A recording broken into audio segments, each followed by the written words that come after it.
میں عمران نیازی سے سوال کرنا چاہتا ہوں کہ 2 لاکھ بھارت نے جموں میں فوج اتار دی، تم کیوں خاموش بیٹھے رہے؟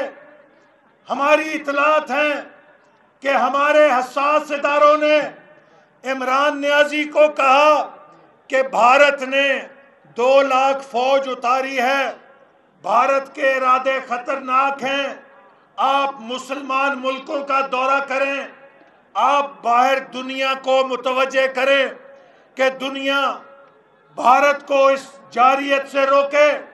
لیکن عمران نیازی نے کوئی دورہ نہیں کیا، چونکہ کہتے ہیں کہ عمران نیازی کو کہا گیا تھا کہ سمندر کے اوپر سے جہاز لے کے نہیں جانا، منحوس ثابت ہو سکتا ہے۔